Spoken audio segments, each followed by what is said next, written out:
Welcome to 15 Minute Theatre, the only review show that squeezes a whole production into 900 seconds.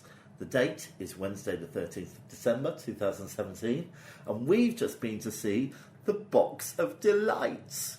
Open the house.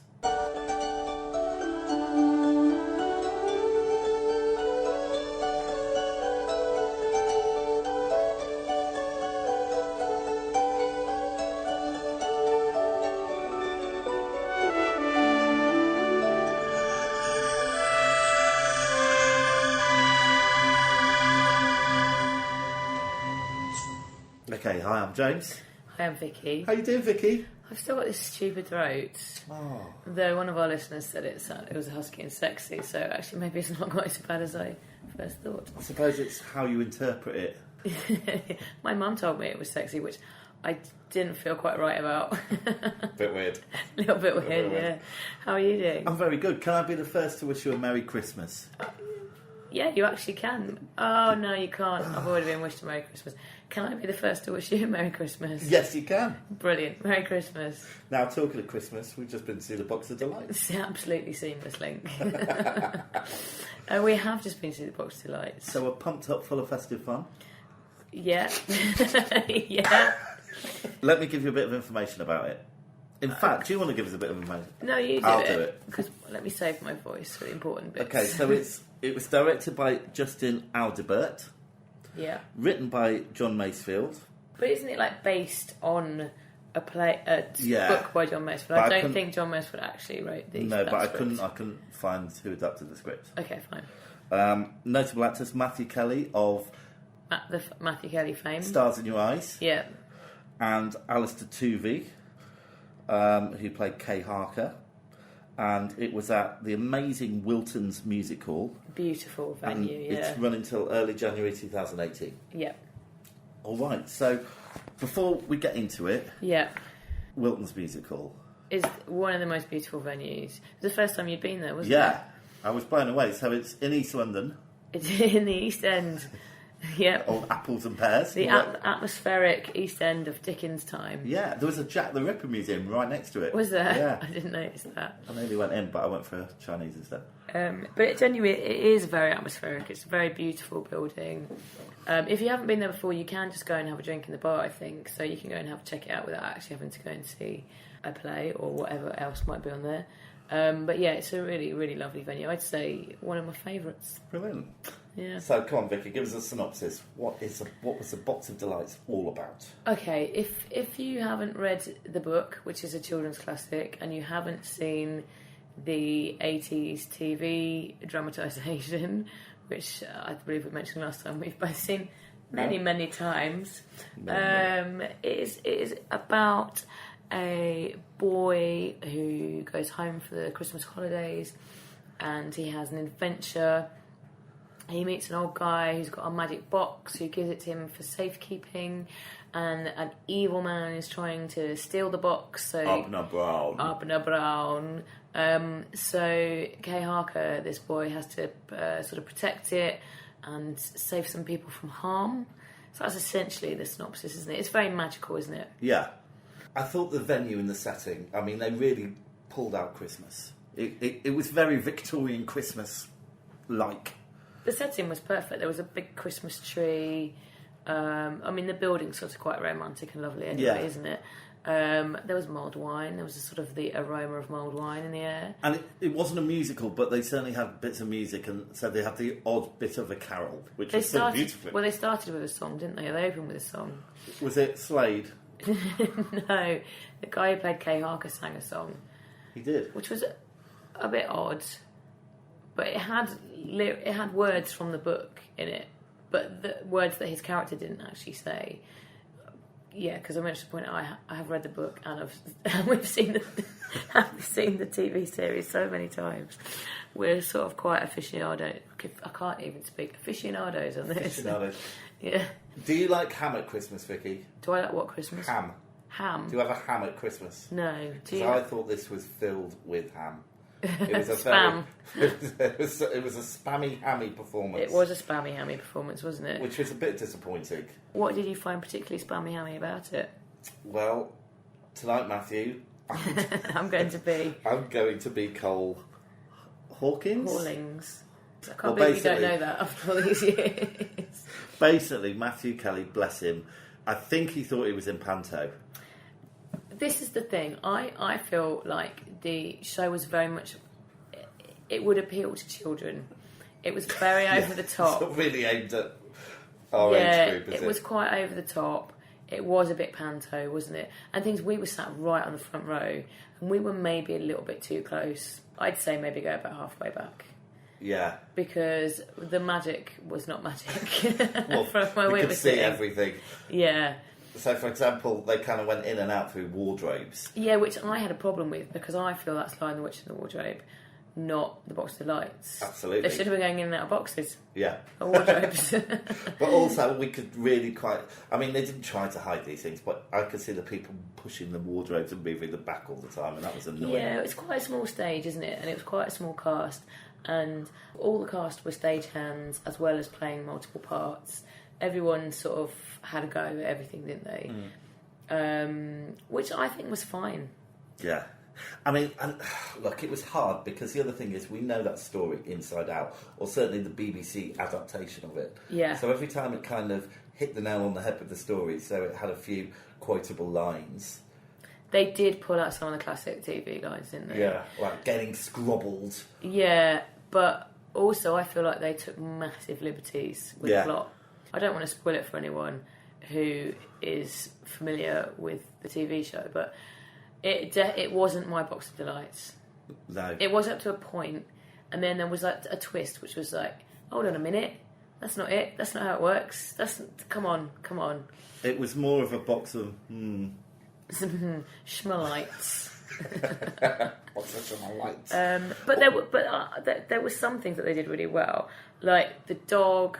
There's a dog in it. There's some other bits and bobs where they had used puppets, which I thought they did really well. The puppets look great. Their puppets were really good, yeah. And little things like when they showed the flying car, they did that through puppetry, and that was quite nice. Yeah, and projections. There's been a lot of projections in the stuff we've seen recently. Projections weren't quite as strong as some that we've seen before. Like you said, I think this would have worked really well for children. Yeah. But looking around the audience, they were all 40-somethings, 30, 40-somethings really, were they? I think probably a lot of people went to see it for the same reasons as us. That Absolutely. They remember the TV show. Yeah. One thing that I feel I should point out that they did really, really, really well was the programme. The programme's brilliant. They've basically done the Tatchester Times. So Tatchester is the local town to where it's set. And they've done the Tatchester Times from Tuesday the 20th of December 1938, which is when it's set. Yeah. And they've got all like adverts for businesses of the time. That wonderful, hopeful time just before the Second World War. Yeah.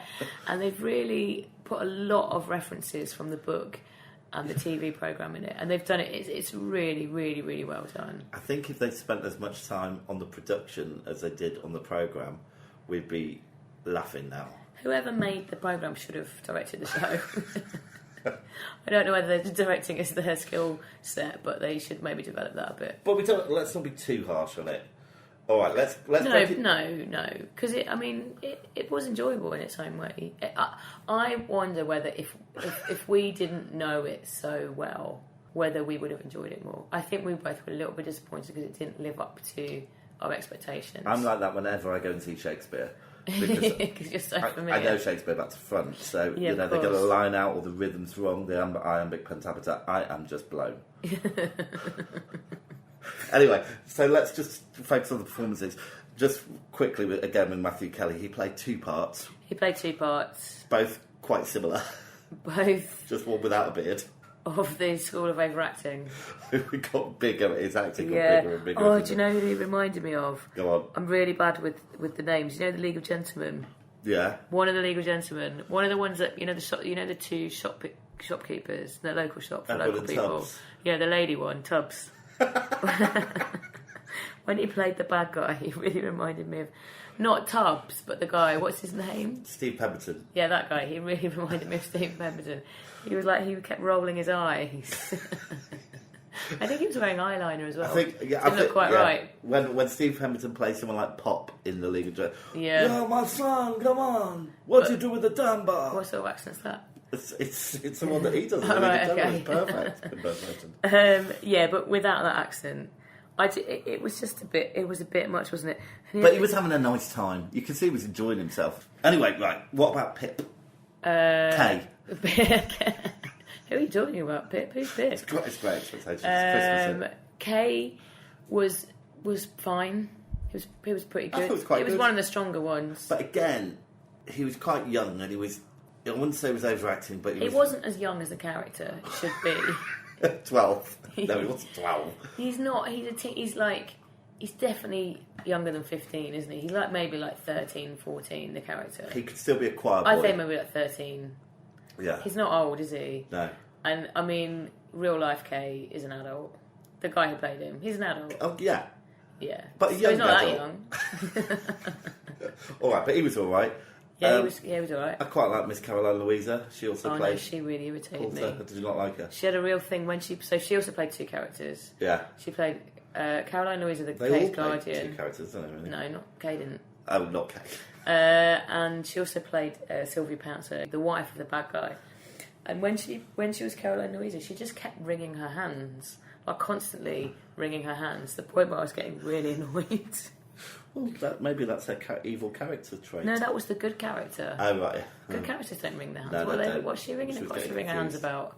I need to correct you. You said that Kay didn't play two parts. Oh. He played Kay. He Yeah. also played Little Kay. Yeah.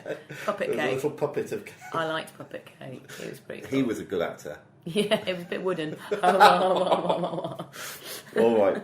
Okay, well, listen. We've got to move on because this is 15-minute theatre. And we keep overrunning. 5 minutes. So, the script. Delightful?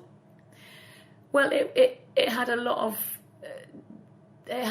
words what were used in the TV programme, which we keep banging on about. And then there was a bit of whelping every time that happened from the audience. Yeah, there were definitely a lot of fans in the audience who were very familiar with it.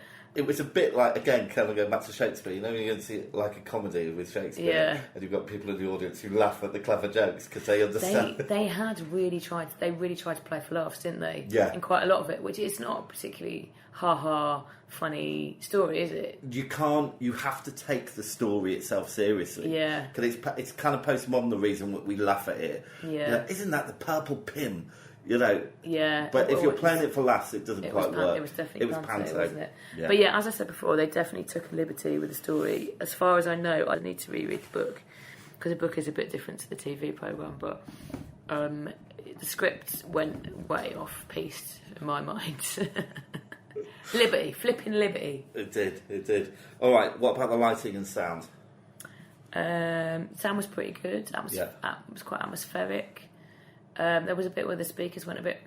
Yeah, and also there was a bit when she was playing the piano, and I don't know if she was doing it right.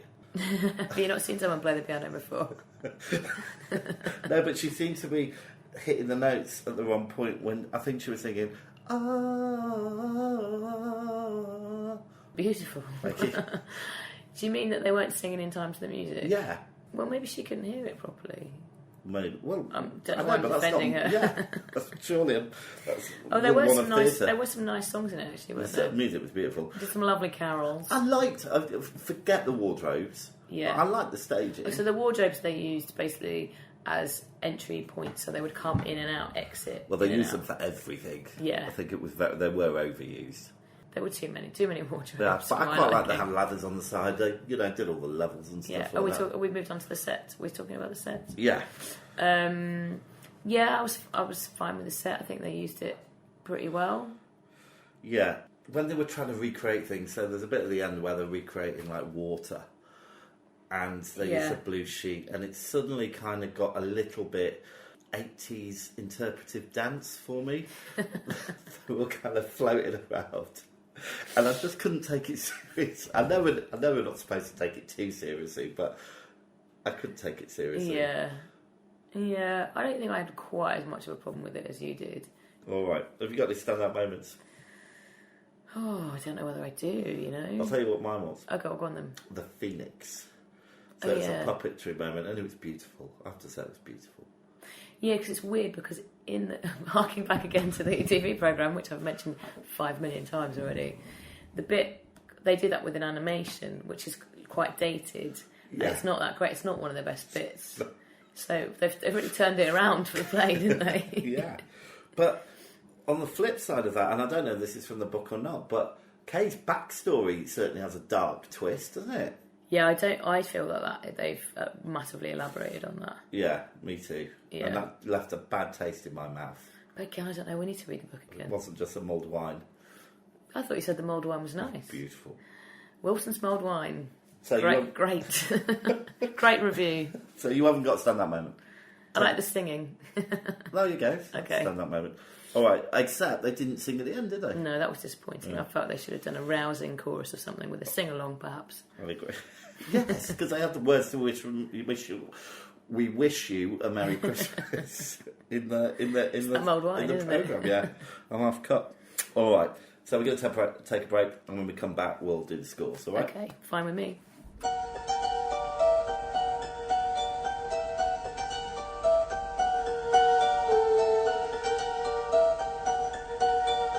Okay, so we're back, and before we get onto the scores, we're going to do our water feature. What are you talking about? It's very exciting. Have you noticed what I did that time? I put your title and my title together. It was a collaboration of really excellent titles. So, how much was the water, Vicky? Well, I can tell you that a bottle of water was £2, but there was free tap water available on the bar. And I'm sure in most of these theatres you can get free tap water, but it was there, ready and waiting for you. Legal requirement. So you could, essentially you can have it for free. But that's not what we're judging. We're going to go for the one we paid, so it's £2. It was, which is pretty good. That puts it second on our leaderboard. The only one beating it so far is a young Vic. The trendy young Vic. Yeah. Yeah. That's pretty good. Yeah, I'm happy with that. Okay, so the all-important scores. The all-important scores, which may take us some time to work out. Okay. I'm getting better at it. This is where the 15 minutes overruns, isn't it? It's your maths. My math skills. All right, shall I start this week? Yeah. Okay, so performances. It's Christmas, so I don't want to be too harsh, but I'm going to give them a 4. No, that is harsh. I'm going to give them a 6. Okay. I'm going to give them a 6 because they all tried really hard. Yeah. And they, some were better than others, weren't they? Yeah. I didn't like all of them. I'm not going to lie. But if what they were aiming for was panto, then they succeeded. If what they were aiming for was a serious, magical Christmas show, then I'd feel like they didn't. I'm going to go for 6 as well, because that seems nice. Do you know what? I'm going to change my score. Oh. Because I've gone for 6? No, because we haven't mentioned Peter, the guy who played Peter, who I thought was actually very good. Peter was my favourite. Yeah, he was very good, and his laughs were coming for the right reasons. So for Pete's sake, 7. I'm going to give it a 7. Yeah, I think 7's too high. Right. But that's your call. Yeah. All right, staged and technical. It was good, but it wasn't mind-blowing, So I'm going to go for a 6 again. Okay. Some of the technical bits, like some of the puppetry was really good. Oh, yeah, but then puppetry. some of it was really kind of ropey. Yeah. So I'm going to have to give it a 6 as well. I think we were being quite nice. I think it would have to be something pretty awful for us to give anything, to give a really low score to. Yeah, the 6 isn't great. It's not great, but it's not awful. It's not awful. Narrative. It's better than average. Okay, well, look, I love this story, and there were lots of elements that I did love, but I will have to mark it down a little bit, because it kind of went off piste, as you were saying earlier with the story. Yeah. But I am going to give it an 8. Really? Because right, imagine you hadn't seen the BBC adaptation 20 times. Or read the book. But I have. Okay. And so imagine you haven't. Yeah, I can't imagine I haven't, because I have. And the story is a really wonderful story, but I feel like there were elements that they missed that I felt it lacked, and then they just changed a bit of it. It wasn't quite satisfactory for me, so I'm going to go for 6 again. Right. Crikey. Originality. I don't really know how to judge it on this. What do you think? unfortunately, it wasn't original, and the original bits, for me, didn't work. The bits where they were quite faithful to the TV adaptation worked better. Yeah. So I'm going to have to give it a 5, I think. I'm going to go for a 6 again. Straight 6s. Like Satan's daughter. I couldn't leave it at 3 6s because that would be unlucky. To go for 4. And was it worth it? Do you know what? Yeah, I think it was. Yeah. I think if you have kids, this would be a really fun... Take them to a Saturday matinee would be a really fun thing for them. Yeah. I wouldn't sit on the front row. Yeah, absolutely. That might have really I'd impeded it. sit a few rows back, but I would say to people to go and see it. I would say don't expect it to be your childhood dream, but go and see it. Are our childhood dreams dashed? Yeah. Oh no. So what are you giving it? 7. Alright, so I'm going to work out the scores. Okay. Lightning fast. And do you want to talk about what we're going to see next time? When James says lightning fast, I don't think that's actually what he means. I think he means like snowstorm slow. So the next thing we're going to see, unless something crops up in between, is Romantics Anonymous at the Globe, which has been playing for a while, but for some reason we haven't seen it. I'm very much looking forward to see it. I think we see it just before the end of the run, but we will still review it anyway. Yeah. Because I'm sure all of you want to hear our voices. And it'll be nice to clean our palate after the sickly smell of Christmas. Sure. If you think that's going to do that, then yeah, why not? Alright, well, I've worked it out. Okay, what have you worked it out as? Okay, well, I worked it out as 64 out of 100. Yeah. Which means it gets 32%, which means it gets a 5-star rating of 3.2.